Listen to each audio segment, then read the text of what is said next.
Hi, I'm Tim Baldermann, and welcome to this edition of Too Honest for Social Media, where we talk about real information, what's really happening at the local, state, and federal level, and not the bullshit you see on social media, especially on Facebook.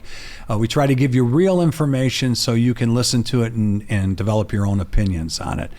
Facts matter, and that's why I'm here today with our Assistant Village Administrator and Community Development Director, Robin Ellis. Robin, thanks for joining me here today. My pleasure. Did you have a choice? No, not really. When did you hear about this? About 6:30 last night. That's right. Well, thank you. Yeah. Don's always asking me who's going to be the next guest. I said, I don't know. I'll know probably a few hours ahead of time. But this is an important one. I'm going to really get into the development of our community and what happens. But before we do that, tell everybody a little bit about yourself and your background. Sure. I have a bachelor's degree in urban planning and development from Ball State University and a master's in public administration from Governor State. So I started my career in Indiana, worked for the city of Indianapolis for a couple years. And in 1997, the village of New Lenox was hiring a planner. So I applied, and I have been here ever since. A couple years after that, I was made planning and development administrator. And then in 2013, I think, the community development department was created, and I became the first director of that. All right. So you've worked your way up through the organization since 1997. Yes. Yeah, that's great. And you had some really good experience, I'm sure, in Indianapolis. It was a different experience. We'll just say that. All right. I guess we're not ashamed to talk about anything here, but that's all right. We'll leave it at that. Let's stick to what you're doing in New Lenox.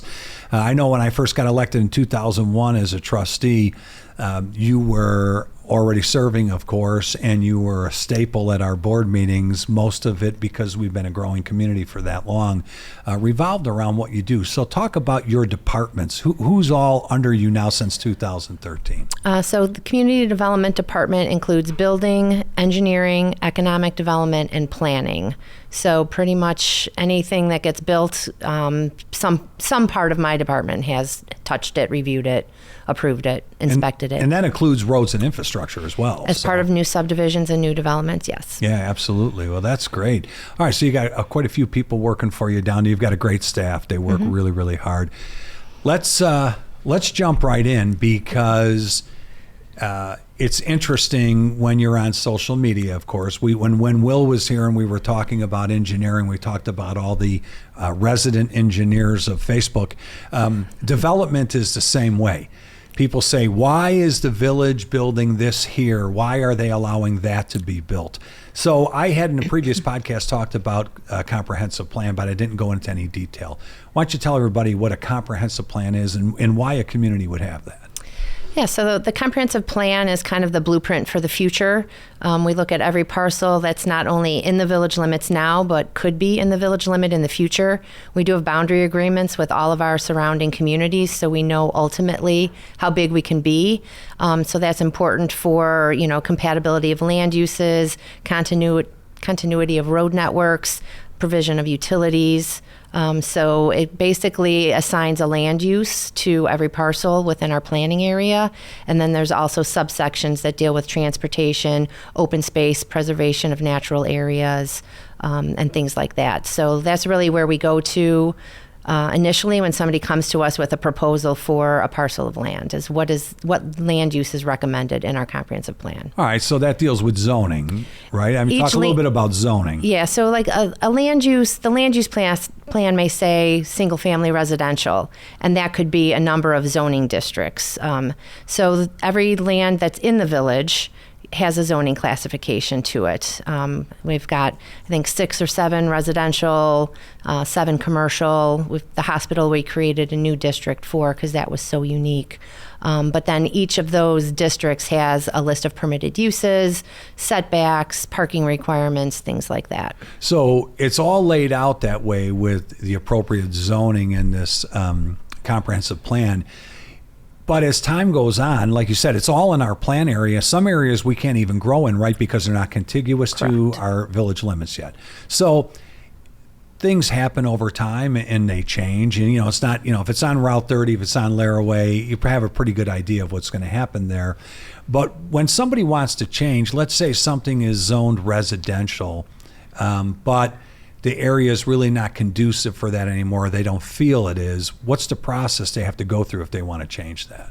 So if it's rezoning, it's a public hearing before the Plan Commission where the surrounding property owners are notified, given an opportunity to attend the meeting and express their concerns. The Plan Commission makes a recommendation, and then it's presented to the village board. And we just kind of went through that in the parcel just east of Gauger between Haven and Illinois Highway, where we had it zoned residential, but there was a solar farm that wanted to come in. That was more complicated because that was unincorporated land. So the village was really limited in what authority we had over that. Right, but it was in our plan area. It was in our plan area. And that was part of our argument, successful as you and I were both before the county board, was saying, wait a minute, it's in our plan area and we're looking at residential here because you've got residential to the north, you've got residential to the east, and we've been trying to purposely limit any type of commercial, really industrial, to the west side of Gauger. Correct. That's consistent with our comprehensive plan, and it just makes good sense with Gauger Road being such a major county road. Is a good barrier between land uses. So that's one of the things from a planning perspective that we try to do. And let's stay on that topic just for a second. So the total acreage over there was 200 and some acres? Yeah. Something along those lines. And they were looking for 70? 70 for this. So the argument that we had made and that you had made with your experience to the county board was, okay, fine, you put in solar here, but now you've got 140 acres left or 150 acres left where people are not going to want to build homes. And so that kind of opens the door for, well, we might as well put industrial here. Right. That was our concern from the get-go. And I think of a real legitimate concern. And it was the concern of the good residents that had come out and spoken against it as well. Yes. All right, so that's good. So that gets into a lot of the conversations that we've been having here, even whether it's with the police department or with engineering, things that we control and things that we don't control. And anytime someone asks me a question on Facebook about an unincorporated area, and I say, well, we can let the county know, they say, oh, you're just passing the buck. And I say, well, that's like me telling you that I think your neighbor's house is ugly, you should paint it. I mean, right? I mean, there's only so much you can do. There is only so much we can do. And, that's all set forth in the state statutes. Certain things we can file a legal objection to, which requires a supermajority vote by the county. But a lot of times our comments are just advisory. It's no different than, a resident asking for additional landscaping or something like that. Well, and the shoe was on the other foot, too. Kind of when we went through the Casey's, over at Route 30 and Joliet Highway there, that was in the village, and we thought it was a good use, but everyone behind them was unincorporated. And so I heard, I'm sure you did too, from county people trying to voice concerns for them as well. Correct. Yeah, so you do what you can do, and in that case, we really made sure the developer was doing all they could to address the concerns, some legitimate, some paranoia, but to try and address those concerns. Yeah, and that's what we always try to do is look at the context of a parcel and what's surrounding it. We try to be sensitive to, especially residential that's adjacent. We have very strict screening requirements, fencing, landscaping, berms, if there's enough room. So within our zoning ordinance, there's a lot of protections to make sure that adjacent land uses are developed appropriately. All right. Tell everybody about why. I mean, of course, before the village incorporated in 1946, everything was unincorporated. So you've got this patchwork of incorporated and unincorporated. How does that work as far as people who are in the village and not in the village? And if they want to come into the village, it's a difficult process, right? I mean, talk a little bit about how that would happen. So, I mean, the village board historically has taken a position of welcoming annexation requests, but not going out and forcibly annexing properties. So there is a provision if there's small pockets of undeveloped areas that are completely surrounded, by the village, kind of the hole in the donut, we have the authority to just go in and annex them. The board has had a policy not to do that, not to forcibly annex. If somebody wants to annex and they are contiguous to the village, so they have to be adjacent to our borders, then it's a timely process, but it's not overly difficult. And I can't recall a time when we have not approved an annexation, with the exception of if they were proposing a use that was completely unacceptable. And even that has not happened recently. Okay, so one of the misconceptions, people say, well, I don't want to be in the village because of the taxes. The reality is we make up about 4% of the tax bill. But there would be a cost that would be incurred if unincorporated wanted to come in, and that's really through infrastructure, right? So where would they see the majority of the cost if they wanted to come in? Again, if it's, depending on what the property is and what the intended use is. I mean, if it's, we've had instances where a resident wants to annex because their septic system is failing, and we've developed next to them now so they can tap into the sanitary sewer. For commercial, residential, larger projects, subdivisions, that is where the cost comes in, is updating the roads to accommodate the traffic that would be generated from the development, extending utilities there, and making sure that the utilities are sized appropriately to take care of the next development. Because if everybody just put in, an 8-inch water main, we would have parallel mains running all over town. Right. And that would not make Public Works happy from a maintenance standpoint. No doubt about it. So let's say there was a 100-home unincorporated subdivision that was contiguous to the village, next to the village, and they wanted to come in. Now, they'd have to get on our water and sewer, correct? That could be negotiated. Well, I think with the Oak Lawn Water, though, that we if we take new people on, they need to be in our water system, correct? Actually, I think it's the opposite. We can't serve somebody with our Lake Michigan water that is not in the village. Right. But if they come into the village, do they have to get on that water and sewer? They don't have to. They don't have to. Okay. Would we... We would typically negotiate that. Obviously, extending utilities through an existing subdivision would be a lengthy process and an expensive process. So we've done, for example, it wasn't an unincorporated, but the Forest Street, when their private water system was failing. Right. The village made those improvements, but then those residents are paying for them over time. So it's called special service area? Could be a special service area, yes. Okay, so it may cost X amount of dollars per home, but we could spread it out over a period of years. So if there was a desire for unincorporated areas to come in, they really, because we don't force annex, they would really petition us. They would have to petition us. Yeah, and it would take the majority of them, or yeah, it's 51% of property owners and registered voters. Okay, that's the requirement if they wanted to come in. And then, of course, if we did work it out, they could get Lake Michigan water, they could get sewer, they could get police service, public works service. There's a lot that comes with it. So it's not the taxes, other than what we find when you have those utilities is your home tends to be worth more. So therefore, your taxes go up because it's based on your assessed value of your home. Right. All right, big one. Why do we have so many gas stations? Why do we have so many mattress stores? The reality is that dead horse. We have one mattress store in and now town, it's chicken restaurants. Oh, yeah, that's right. Yeah, now it's, why do we have, now it's chicken restaurants, and then we opened up 2 Mexican restaurants, and how come all we do is open Mexican restaurants? That sort of thing, that's craziness. When you talk about zoning, somebody wants to open a particular type of business, whether it's a restaurant or it doesn't matter what it is. What limitations does the village have to say yes or no to that business coming into that area? If it meets the zoning and it meets all the setbacks, parking requirements, things like that, we really don't have any discretion at all.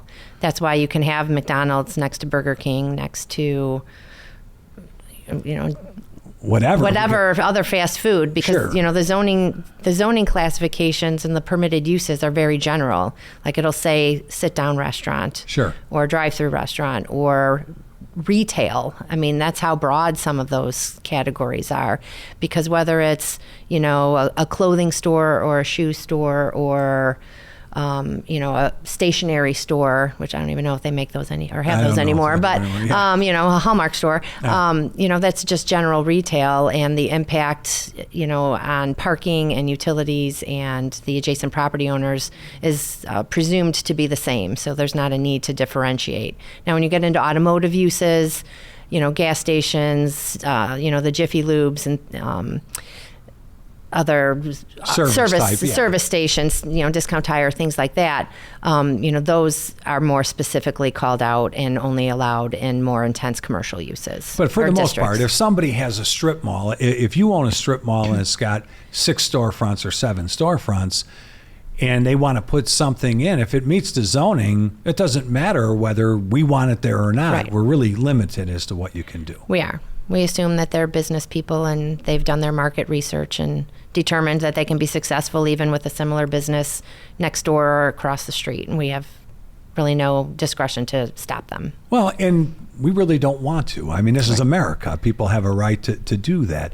One of the things we talked about in a previous podcast as well was obviously there's a lot of farmland still out here, but the misconception that the village, with the exception, of course, of the land up by the hospital where we built a sports complex, the village is getting rid of all the farmland and all the open space.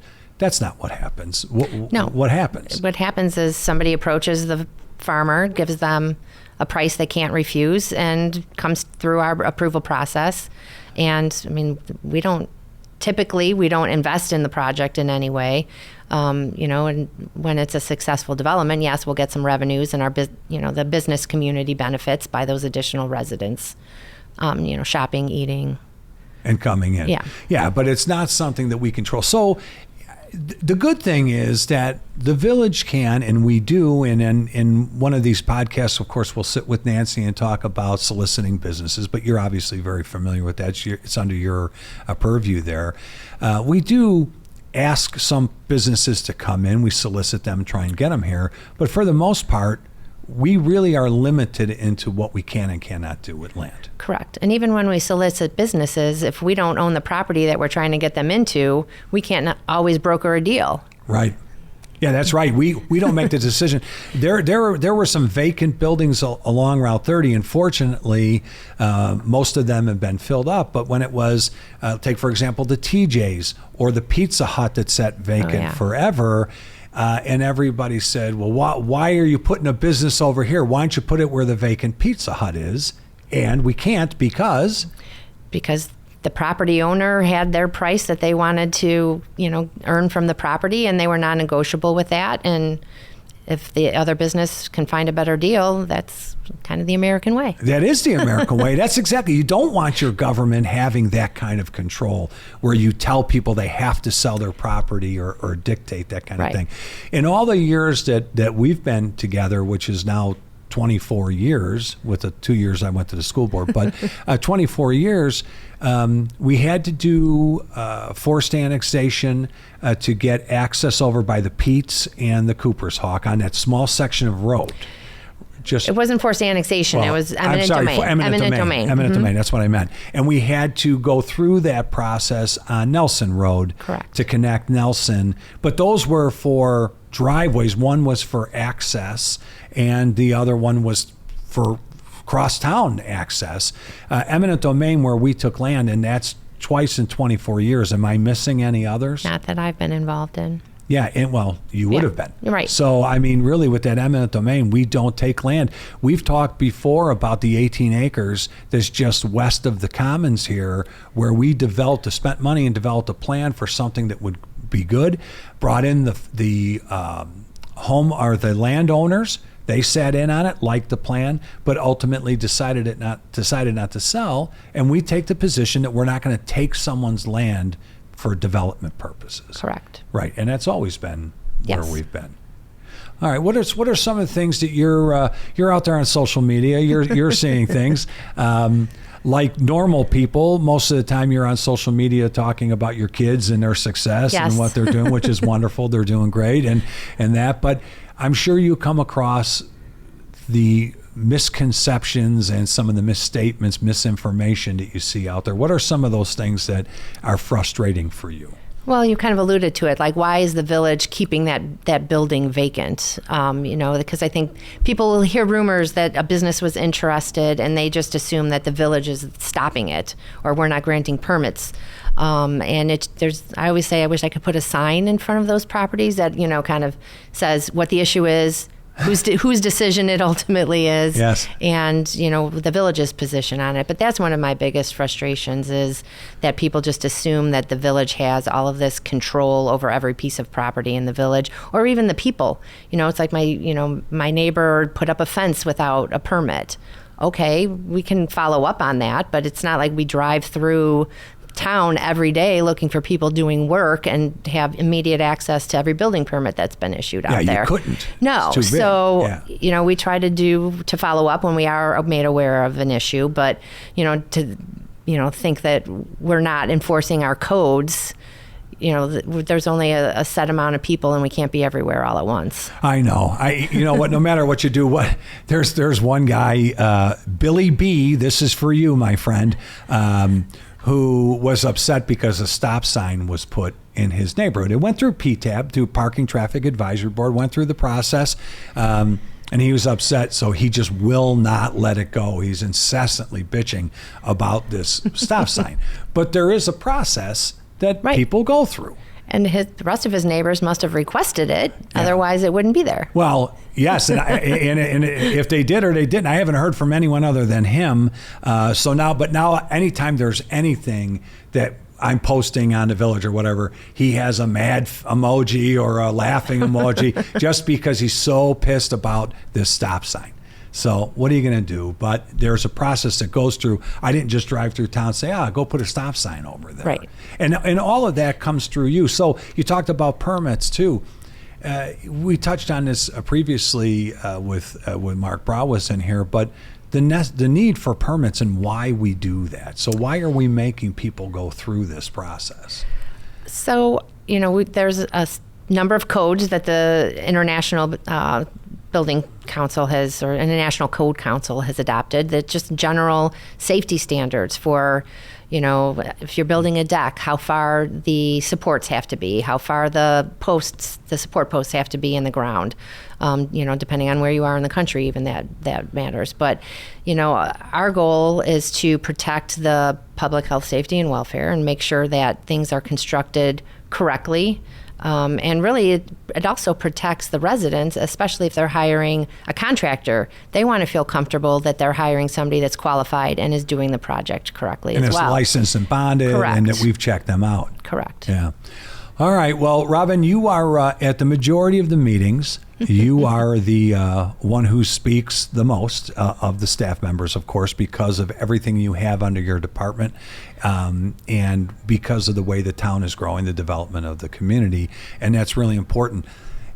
We don't have to have two reads on our agenda. So we just discussed this. If there's something that comes before the board, we discuss it at one meeting and then typically vote on it at the next meeting. Right. We don't see too many people coming here to our board meetings unless it's a major issue. Right. What's your advice to the residents who are engaged, that do want to be a part of the process, that they can see the comprehensive plan, right, online? I can see what we have. And what's your advice to them as far as being proactive to know what's going on in your community? So Plan Commission agendas, Village Board agendas are always posted online at least 48 hours before the meeting. So, that's the easiest way to stay informed on what's going on and what applications are out there. But to your point of why we may not get a lot of residents and things at the meeting is, one thing I've seen change with the philosophy of the board is to, over my tenure here, has been to trust staff to do their job. So I think when there is a controversial issue, people think that the village hasn't done their work. But what they don't realize is all the stuff that happens before it ever gets on an agenda.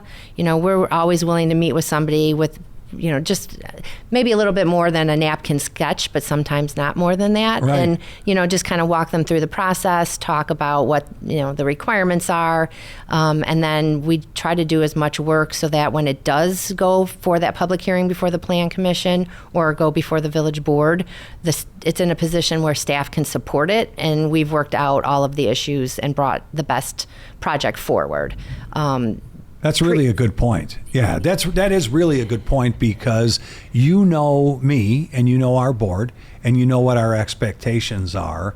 And so we're very pro-business, as is our staff, of course, but you're trying to work through some of those problems that you know are going to exist ahead of time before it gets to the board level. Correct. Yeah, that makes a lot of sense. And our role and our ability to do that has really grown over, like I said, the last almost 28 years now.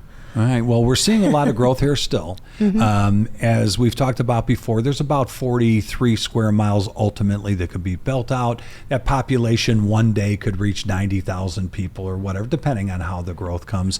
Are you feeling pretty confident about the future of the village and the growth and the way that things are happening? Yeah, I live here. I have for 20 years or more. And so, I feel proud driving through town and looking at things and remembering what that could have been. And, what we sometimes patiently hold out for.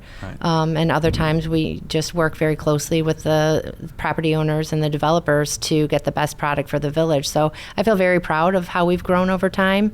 And I think we've put the foundation in place to continue that success in the future. You know what? You should be proud because, again, I've worked with you for 24 years, and there was a time, and you recall this, you and I have talked about this a few times, where in our board packets, staff gives recommendations, and there was a board member one time who said, well, you can get rid of that. I don't care about staff's recommendations. And I said, well, I do.